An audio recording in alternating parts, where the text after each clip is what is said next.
Inilah Fir'aun zaman modern. Bahkan Fir'aun itu bisa blunder. Ya, apakah memang Indonesia sudah bayar atau mau bayar? Karena kalau kita lihat Indonesia ini belum menyatakan mau menjadi anggota tetap.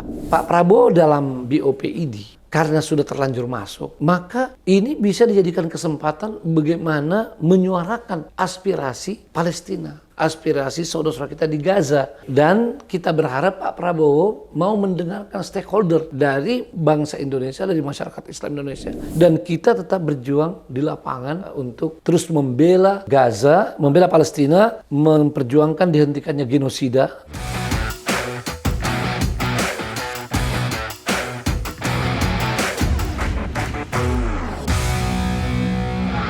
Kembali bersama saya di Abraham Samad Speak Up. Netizen, hari ini saya menghadirkan tamu yang luar biasa. Ini sahabat kita semua, Ustaz Zaitun Rasmin. Assalamualaikum. Waalaikumsalam. Sehat Ustaz? Alhamdulillah. Sehat Bang. Netizen, Ustaz Zaitun Rasmin ini adalah Ketua Umum Wahda Islamiyah Indonesia. Ya. Kemudian sekarang Wakil Ketua Majelis Ulama Indonesia. Saya ketua bidang ukhuwah. Oh, istilahnya ketua ya? Ya, jadi ketua umum terus bidang, ketua-ketua ya? Ya, jadi ada ketua umum, ada wakil ketua umum, terus ada ketua-ketua. Oke, jadi Ustaz Zaitun ini adalah ketua bidang ukhuwah ya? Ya, Ustaz Zaitun, ini kan menarik ya, akhir-akhir ini orang mulai memperbincangkan, timbul pro kontra. Ya, betul. Ya, ketika Indonesia masuk bergabung di dalam BOP yang dibentuk oleh Donald Trump Amerika. Betul. Di tanah air pun menimbulkan pro kontra sebenarnya. Ya. Oleh karena itu, bisa nggak Ustadz Zaitun memberikan kita sedikit gambaran apa sih yang sedang terjadi di Palestina, di Gaza, sehingga kita bisa menempatkan pro kontra ini secara proporsional. Ya. Apa yang harus kita lakukan pembelaan nih terhadap saudara-saudara kita di Palestina? Aduh, terima kasih Bang ya udah diberi kesempatan di podcast Abang ini yang Masya Allah terus berkembang. Alhamdulillah. Ya, Alhamdulillah. Jadi wajar sebetulnya kalau ada pro kontra atau ada penentangan yang cukup keras dari masyarakat kita. Karena masyarakat melihat secara umum bahwa Amerika yang selama ini menjadi backup Zionis Israel dalam penjajahan dan bahkan genosida 2 tahun terakhir. Ya. Dan sampai kepada Trump sekalipun, ya, dukungan Amerika itu tidak berhenti secara umum seperti itu. Walaupun barangkali sebagian dari kita itu atau kebanyakan kita tidak melihat setelah gencatan senjata Oktober 2025 di Sharm el-Sheikh Mesir itu, Sharm el-Sheikh di Mesir. Nah, sampai sekarang masih ada serangan ya, dan saya sebelum lanjut kita ucapkan innalillahi rajiun. Kemarin masih terjadi serangan lagi, lebih 30 orang yang meninggal, semoga mereka semua syahid. Jadi genosida masih terus berlangsung, Ustaz? Ya, jadi genosida itu masih ada. Bantuan juga itu sudah masuk, alhamdulillah, ke Gaza, walaupun masih jauh daripada kebutuhan. Ya, dan juga kesepakatan sekitar 600 kontainer tiap hari. Sekarang masih lebih 100 kurang lebih. Ya. Jadi orang masih kelaparan berarti Ustaz? Ya, pasti masih kelaparan atau kebutuhan pokok masih belum terpenuhi semuanya. Tapi tidak bisa dipungkiri bahwa itu sudah lebih baik kan dari sebelumnya. Ya, yang kemudian menyuruh Netanyahu untuk berhenti. Kira-kira begitu. Apakah dia terus mengetahui masih ada serangan-serangan itu atau dia tidak tahu? Ini wallahu alam. Tetapi tidak bisa dilupakan bahwa Trump telah melakukan itu seperti yang diketahui oleh dunia atau yang menjadi rahasia pembicaraan dunia, bahwa Presiden Amerika itu sesungguhnya tunduk pada lobi Yahudi, kan begitu? Ya, semuanya katanya. Kayaknya semuanya begitu. Tapi saya mendapat informasi ya dari teman-teman di Amerika, katanya sebenarnya kalau mau jujur, tapi saya nggak tahu nih, luruskan kalau salah, Joe Biden itu keberpihakannya terhadap negara-negara Islam maupun Palestina itu jauh lebih besar daripada Trump. Kalau dilihat dari apa yang terjadi dalam genosida 2 tahun terakhir, itu nggak sama sekali tidak bisa dikatakan seperti itu. Ya. Dia hanya karena mungkin ada ruang dialog, ya kan? Tapi kalau dukungannya tetap saja kemarin masih Joe Biden, bagaimana pengiriman senjata itu dilanjutkan lagi sama waktu dia mundur, Kamala Harris itu wakilnya yang maju. Itu parah betul itu, di tengah-tengah dunia heboh meminta untuk penghentian genosida. Amerika ya masih di zaman Joe Biden mengirimkan lagi persenjataan memperkuat Zionis. Iya, karena sebagian teman-teman berpandangan bahwa katanya Joe Biden itu kan menghapus kebijakan di Amerika tentang fobia Islam. Oleh karena itu mereka menganggap bahwa Joe Biden itu keberpihakannya terhadap dunia Islam itu jauh lebih besar. Ya mungkin saja itu ya. Apalagi ini boleh jadi itu suatu hal dan masalah genosida ini hal yang lain. Oh iya. Jadi tidak ada korelasinya. Ya, tidak langsung tidak ya. Langsung. Apalagi desakan dunia untuk menghapus fobia Islam itu kan keras juga. Dan juga mereka merasakan dampak ya negatif kan. Nah, tapi Donald Trump ini memang saya 2 bulan 3 bulan lalu sudah bahkan mengatakan inilah Fir'aun zaman modern. Jadi Donald Trump ini Fir'aun dalam versi modern. Iya, versi modern. Ya, tentu dari kacamata bagaimana seseorang itu mempunyai kekuasaan dan menggunakan kekuasaan itu dalam tanda petik secara mutlak. Dan sepertinya tidak ada yang bisa menghentikan. Tidak ada. Tidak negaranya sendiri, orang-orang dalam negaranya mau debat apa di negaranya, mau usulan pemakzulan, dia nggak peduli. Termasuk sekutu-sekutunya di Eropa Barat tidak mempan. Dan bahkan ya, dianggap musuh besarnya sekarang Rusia dan Cina, semua tidak mempan. Termasuk ketika dia menangkap Maduro ya? Itu yang paling fenomenal. Bayangkan menangkap Maduro, presiden negara berdaulat. Seperti bikin film. Seperti dia tangkap perampok ya? Iya, perampok dan yang paling itu karena seperti bikin film, dia pantau dari mana dia instruksikan begini begitu. Ya. Jadi dan di luar dugaan, dunia kan sempat khawatir ini akan perang dunia ketiga dengan penangkapan Maduro karena pasti Rusia akan marah dan mungkin juga Cina karena mereka punya kepentingan banyak di Amerika Latin. Ternyata tidak ada reaksi kecuali kata-kata yang sebentar saja. Nah, orang inilah yang sekarang menjadi aktor utama BOP itu yang tadi Bang bilang. Yang buat BOP ini dan mungkin memang baru pertama kali ada di dunia. Terutama dunia modern ya. Kalau dunia klasik banyak lah. Fir'aun, Namrud dan lain sebagainya. Ya, ini Ustadz, sebelum lanjut saya mau tanya. Ini kan ada juga bentukan di negara-negara Arab itu badan konstruksi jasa. Itu beda ya? Oh beda. Beda ya? Beda. Ini murni Trump sendiri nih. Kalau badan konstruksi Gaza itu siapa yang buat? Negara-negara Arab? Itu kan awalnya memang setelah perdamaian mau bikin badan rekonstruksi Gaza. Ya, tapi kan semuanya tetap harus ini ke Trump ya. Kan seperti itu. Nah, awalnya negara-negara Arab ini sudah mau membuat, tapi mereka tetap melihat bagaimana kelanjutan dari perjanjian damai di Oktober itu. Nah, terus ada jedah ini, ya, tiba-tiba seperti bom gitu kaget orang. Trump bikin BOP. Nah, kenapa orang kaget? Karena ini badan dunia untuk perdamaian, tapi Trump benar-benar kalau boleh dikatakan one man show. Jadi ini badan di luar PBB ya? Di luar PBB, ya, dan tidak mengindahkan PBB, tidak minta pendapat PBB. Lalu kemudian dia dengan serta-merta ya menempatkan dirinya sebagai eksekutifnya, ya, dan yang masuk ke situ dia sendiri yang tentukan siapa yang boleh masuk, siapa yang tidak. Lalu kemudian keputusannya, andaikan pun nanti ada rapat-rapatnya, tetap terakhir keputusannya pada dia. Hak vetonya. Hak vetonya, ya pokoknya. Dan nanti kalau mau diganti ketuanya dia yang tentukan. Ya, dia menentukan siapa nanti penggantinya. Ustadz Zaitun, bisa nggak Ustadz Zaitun jelaskan kepada kita siapa-siapa negara-negara Arab mana saja yang menjadi anggota BOP ini?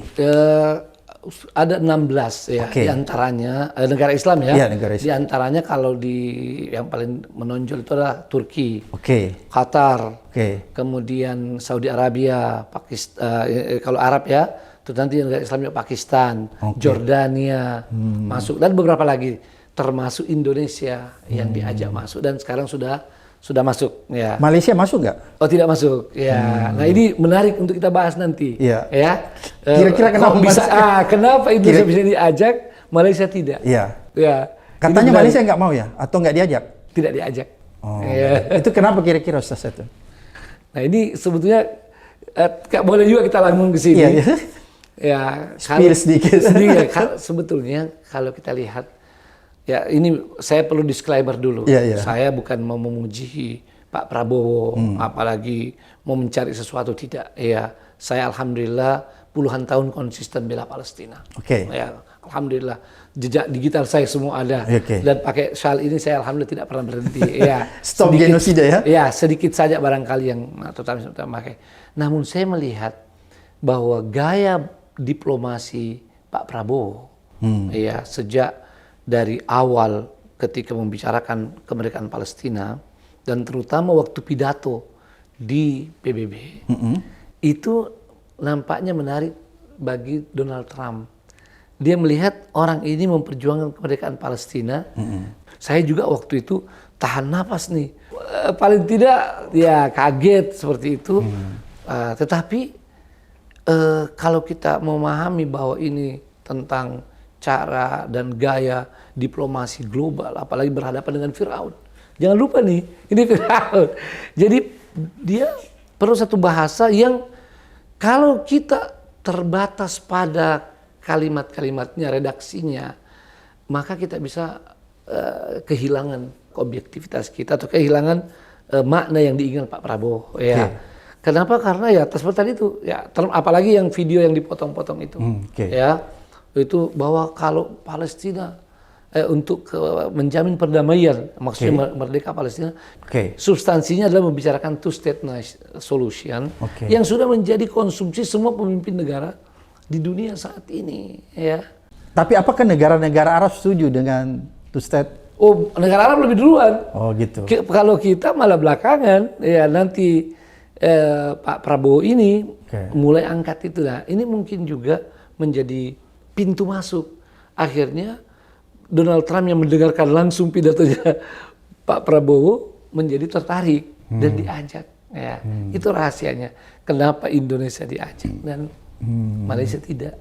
Nah, jadi dari pintu masuk itu.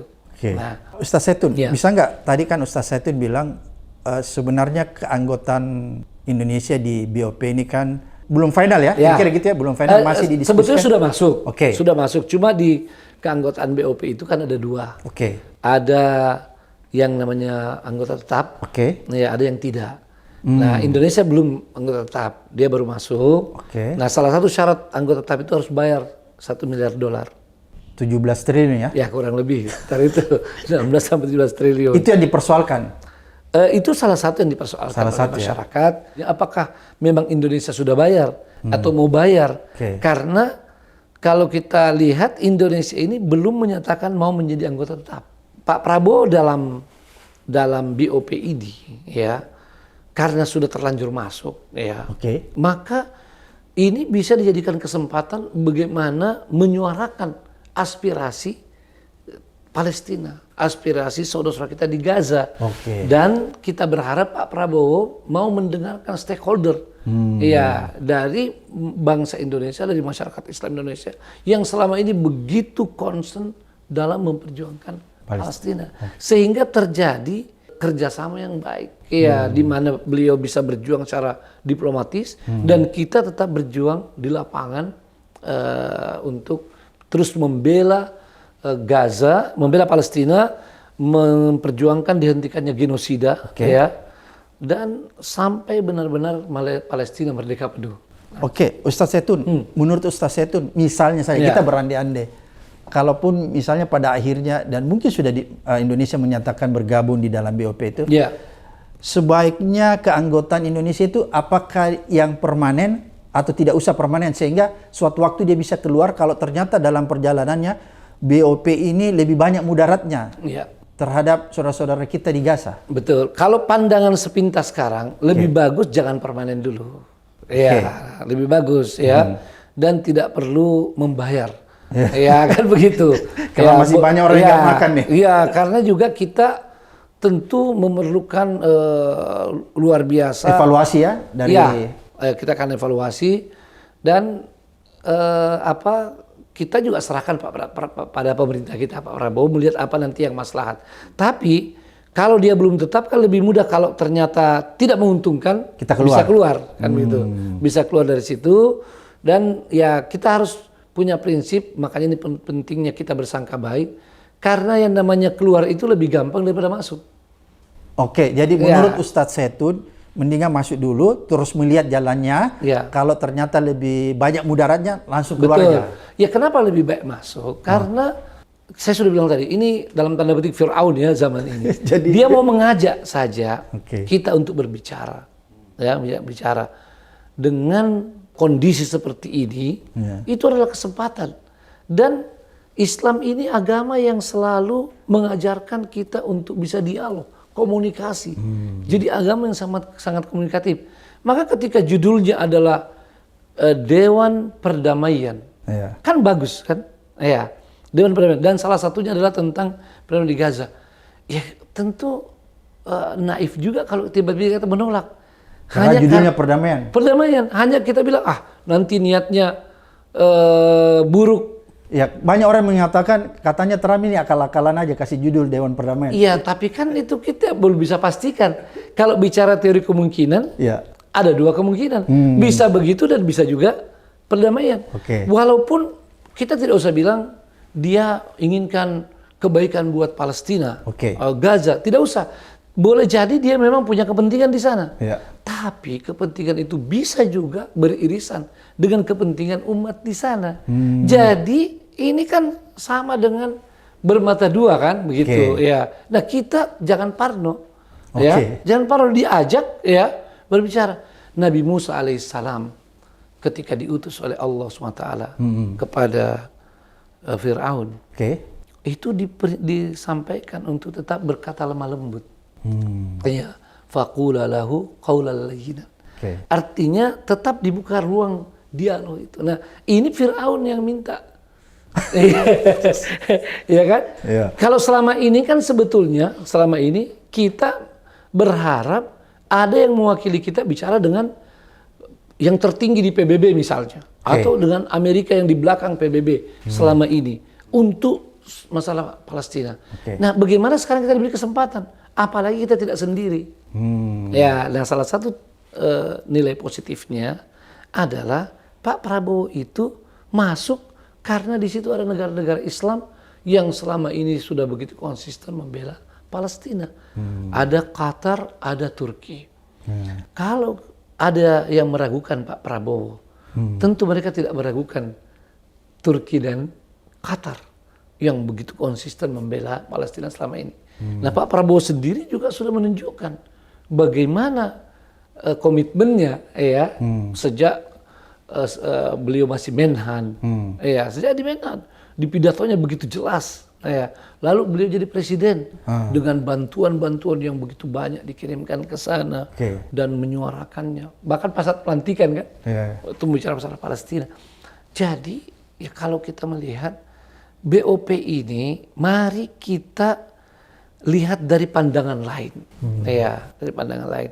Saya selalu mempunyai analisa karena saya kaji Al-Quran. Bahkan Fir'aun itu bisa blunder. Jadi Fir'aun pun bisa blunder kalau niatnya melenceng. Iya, bisa blunder.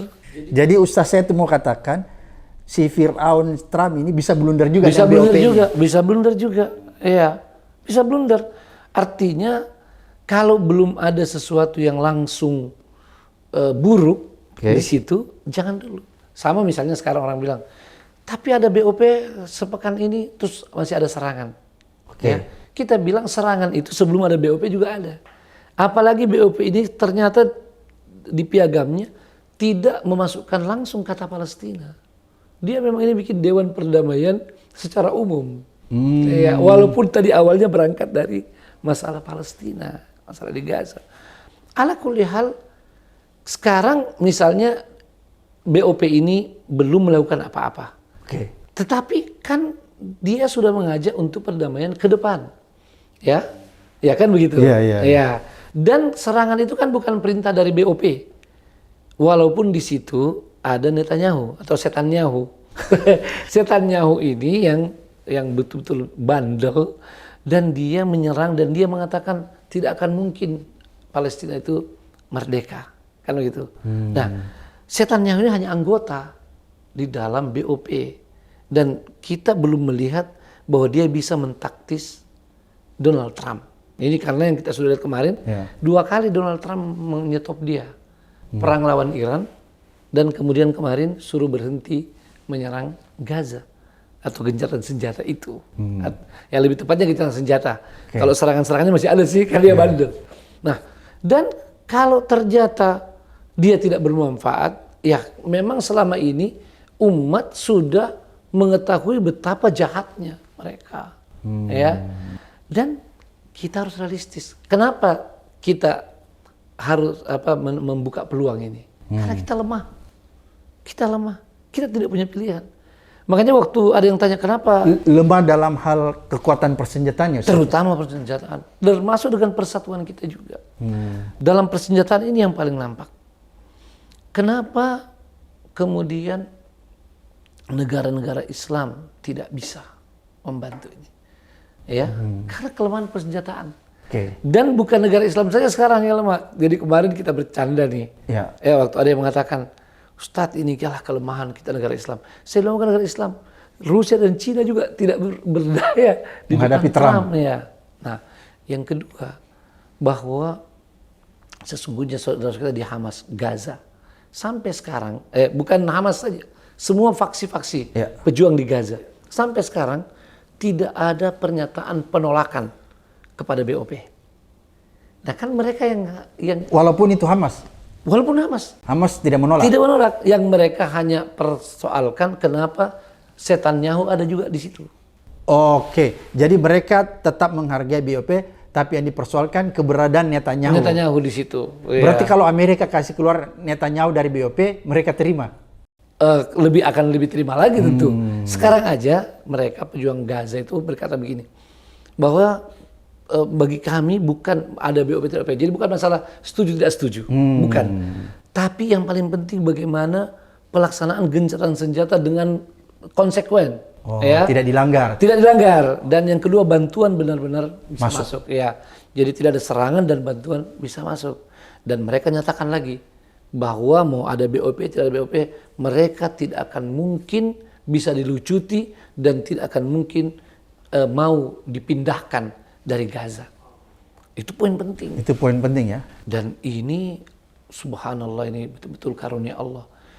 Kekuatan pejuang Gaza ini 2 tahun lebih tidak bisa diapa-apain oleh, tidak bisa berkurang ya. Tidak bisa. Dan padahal mereka itu sudah mengalami blokade lebih 16 tahun. 16 tahun diblokade secara ekonomi, diboikot ekonomi dan diblokade teritorialnya. Tapi mereka tetap bisa bertahan ya. Subhanallah. Nah, inilah yang sebetulnya membuat gentar.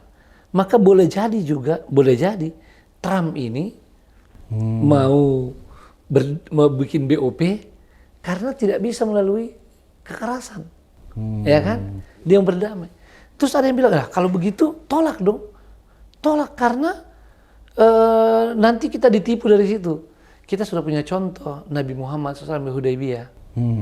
Ketika kaum musyrikin Quraisy tidak berdaya dalam perang Ahzab, itu yang terakhir, perang Khandaq, dikepung Madinah. Ya ini mirip-mirip ini Gaza dikepung. Ya. Dan itu kalau dalam bahasa Arab, Al-Ahzab itu tentara sekutu.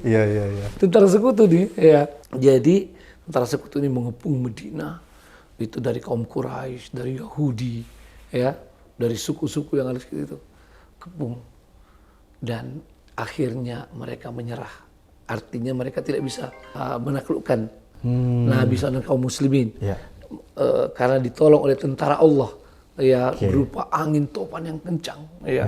Mereka kembali. Nah setelah itu, Nabi SAW setelah 5 tahun meninggalkan Mekah, udah rindu mau balik Mekah. Dan alhamdulillah setelah perang Ahzab itu, Nabi dan kaum muslim merasa bahwa kayaknya kaum Quraisy udah mulai memperhitungkan kita nih. Kan gitu. Jadi kita pergi aja umroh. Cuma Nabi Karena Islam ini selalu agama damai. Umumkan pada para sahabat, kita mau pergi umroh loh, bukan mau pergi perang. Gak boleh ada yang bawa senjata. Iya, yang diizinkan cuma pisau untuk potong kambing. Kalau nanti setelah sesampai di Hudaybiyah, ya kurang lebih 1.400 orang bersama Nabi ini, sahabat-sahabat utama nih, ya panglima-panglima perang dan sahabat setia. Nabi kirim Utsman bin Affan ke Mekah memberitahu bahwa kami mau umroh, nggak mau perang nih, izinkan kami. Kaum Quraisy marah, ya, nggak kamu nggak izinkan. Tapi akhirnya kaum Quraisy mengajak berdamai, ya kan? Nah kalau dilihat isi perjanjian Hudaybiyah itu, kita pasti semua marah, sebagaimana sahabat marah, semua sahabat marah nih, ya. Jadi sampai pada tingkat Umar bin Khattab bilang sama Nabi, bukankah Anda Rasulullah? Bukankah kita ini orang Islam? Nabi bilang, iya kita orang Islam, saya Rasulullah. Tapi kenapa mau dihinakan dengan perjanjian ini? Nah, di antara isi perjanjian itu, sebelum isinya, ini Nabi katakan perjanjian antara Muhammad Rasulullah ya dengan Quraisy, kira-kira begitu.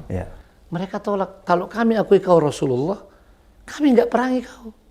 Tulis saja namamu, Muhammad bin Abdullah, kira-kira begitu. Sahabat udah marah. Bayangkan baru menang perang di Al-Ahzab. Sekarang dibawa ke perundingan yang kayak menghina begitu. Sahabat marah. Nggak mau dihapus. Waktu Nabi bilang kepada Ali, hapus. Ali nggak mau hapus. Bukan tidak mau taat pada Nabi. Tapi perasaannya gimana mau menghapus kata Rasulullah itu. Nabi bilang tunjukkan aja mana tempatnya. Nabi yang hapus. Sallallahu alaihi wasallam. Begitulah para sahabat semua marah. Isinya kalau ada yang berangkat yang murtad dari Madinah ke Mekah itu tidak masalah. Ya, biar aja dia di Mekah gabung kembali ke kaum Quraisy.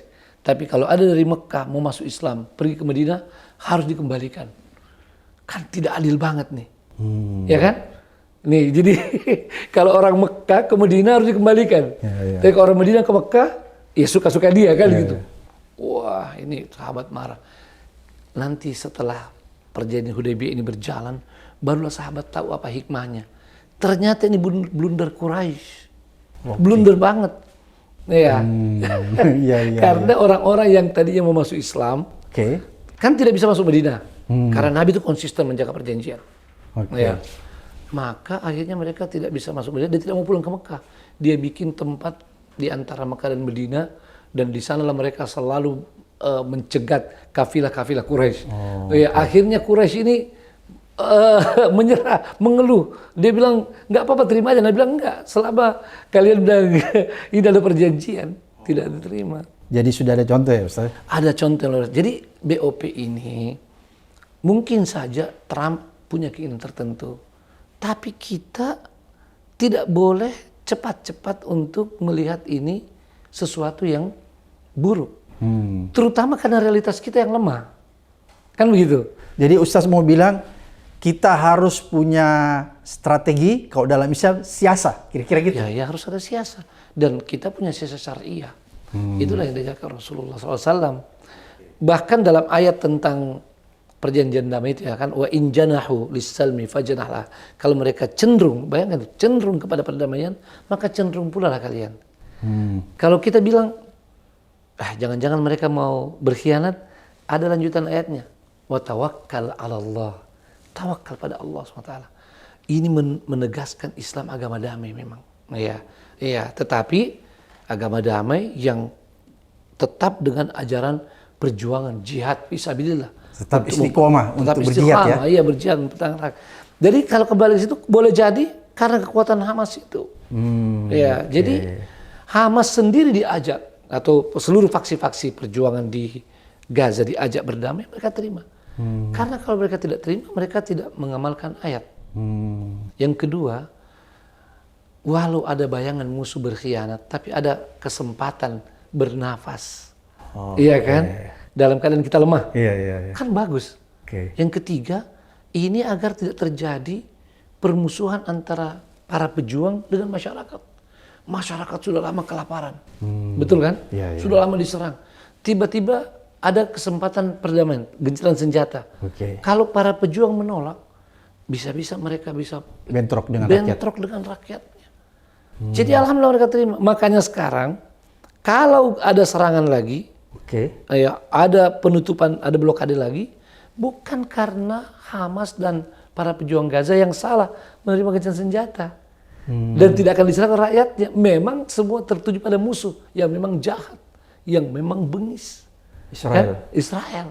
Tapi alhamdulillah dalam gencatan senjata ini mereka sudah bernafas, sudah banyak bantuan masuk, sudah bisa konsolidasi lagi. BOP juga bisa begitu. Ketika Trump membuka keran dan negara-negara Islam dia minta masuk, dia ajak. Kan sebenarnya kalau tidak mau masuk juga nggak apa-apa. Nggak ada masalah ya?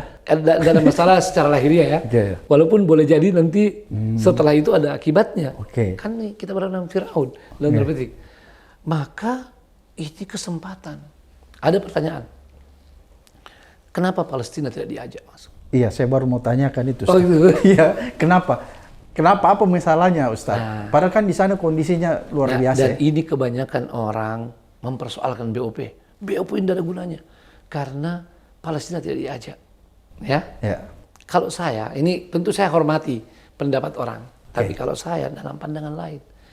Bahwa ketika Palestina tidak diajak, itu sementara ini lebih positif.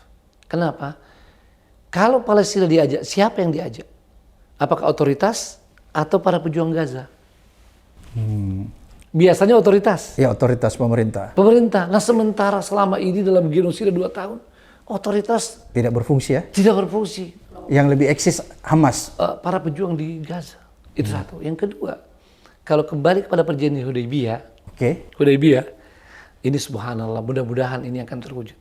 Bahwa ketika pejuang Gaza, pejuang Palestina tidak ikut di BOP, mereka tidak terikat dengan perjanjian itu. Jadi mereka bisa aja tempur di bawah. Iya, artinya kalau tiba-tiba ada ya ditempur lagi. Iya kan? Itu dari segi positifnya. Iya, jadi kalau mau diusir dia nggak. Nah, termasuk kalau bilang tapi gimana aspirasi mereka?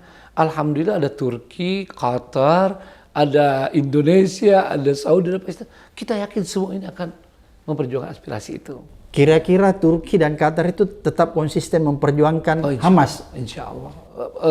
Palestina, Gaza dan bukan Hamas saja sebetulnya. Warga Palestina. Ya, Palestina dan menghentikan genosida di Gaza. Kita yakin itu. Kalau ada orang meragukan perjuangan Turki dan Qatar, dia patut introspeksi diri. Apa yang dia sudah lakukan untuk Palestina? Sementara Qatar dan Turki itu sepanjang waktu yang lama bagaimana membantu Palestina. Iya. Gitu, Ustaz? Iya. Konkret bantuannya? Konkret banget, ya. Bukankah Iran juga konkret bantuannya terhadap Palestina? Nah, Iran ini kita dengar, sebetulnya begini, kita tahu dari berita-berita kan. Ya, bahwa dia bantu, ada kerjasama dengan itu, Hamas atau pejuang di Gaza. Saya kira itu juga bukan rahasia. Ya, Iran juga. Harus diakui juga ya? Ya, saya kira diakui juga. Cuma apakah seperti apa nanti kita lihat ke depannya. Nah, yang kedua kalau Qatar itu jelas sekali. Qatar itu kantor Hamas, perwakilan Hamas di Qatar, di Doha. Di Doha. Sampai diserang pun tetap saja mereka bertahan. Jadi konkret ya? Konkret bantuannya kan, dukungannya, pembelaannya. Jadi kalau Pak Prabowo atau Indonesia masuk, sesungguhnya sudah ada contohnya bahwa Qatar dan Turki serta beberapa negara Islam lainnya menerima itu. Seperti itu. Nah, ini kita bisa memandang dari sisi itu dan semua kemungkinannya bisa terjadi sebetulnya. Jadi di antara hal yang menarik itu adalah bahwa negara-negara Eropa ini kan menolak. Ya, dia menolak masuk BOP. Itu kenapa itu, Ustaz? Nah, mereka ini sebetulnya karena sudah takut Trump ini menjadi benar-benar kuat sekali karena menangkap Maduro terus mengambil Greenland dan seterusnya kan. Nah, mereka menolak. Sayang kita banyak yang kemudian menganggap menjadikan dalil ini nggak bagus BOP karena negara Eropa menolak. Harusnya kita bersyukur. Kenapa kita bersyukur? Karena selama ini betapa banyak negeri Islam hancur karena Amerika dan Eropa bersatu. Jadi ini ya. kesempatan Eropa dan Amerika bersatu. Irak hancur, ya, Afghanistan itu karena mereka bersatu. Dan jangan lupa sejarah. Yang pertama membawa Yahudi menjajah Palestina itu Inggris, negara Eropa, ya. Jadi kalau mereka sekarang berpisah, alhamdulillah. Yang kedua orang bilang ini salah BOP karena tidak mengambil PBB dikangkangi. Saya bilang bukannya kita selama ini bilang PBB itu tidak ada gunanya. Kan selama ini PBB selalu jadi stempel apapun yang diinginkan oleh Zionis. Ya kalau ada keputusan yang baik diveto oleh Amerika tidak jadi kan begitu. Ya termasuk penyerangan Irak dan itu stempel PBB. Jadi mari kita konsisten. Kita memang maunya PBB itu dibubarkan. Kalau ada yang bilang ya Ustadz tapi karena Trump benar-benar jadi musuh, lebih bagus jelas daripada Trump memakai PBB seperti Presiden Amerika sebelumnya menjadikan PBB padahal dia untuk menggebuk kan gitu, seperti pepatah Jawa itu ya yang menggebuk dengan tangan orang lain. Jadi iya ini menarik sekali untuk disampaikan pada umat. Sejak kapan PBB berhasil membantu Palestina? Justru genosida 2 tahun ini tanda kegagalan PBB. Tidak pernah ada genosida begini di dunia modern. Padahal ada PBB. Ya. Yang paling penting begini, saya mau tutup ini ya.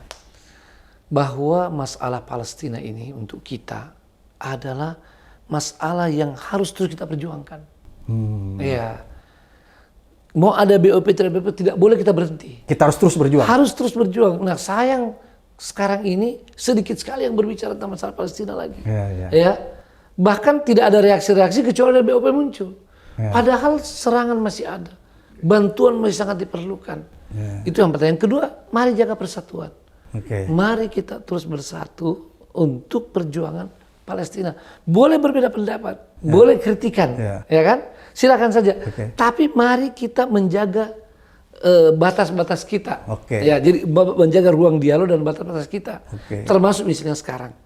Kan lebih baik kalau misalnya presiden memperjuangkan secara diplomatis dan kita berjuang di lapangan. Tetap. Iya, tetap. Iya. Jadi kita bagi tugas kira-kira begitu. Ya. Terima kasih, Ustaz. Terima kasih. Mudah-mudahan apa yang disampaikan bermanfaat bagi kita semua. Sampai ketemu di episode berikutnya di Abraham Samad Speak Up.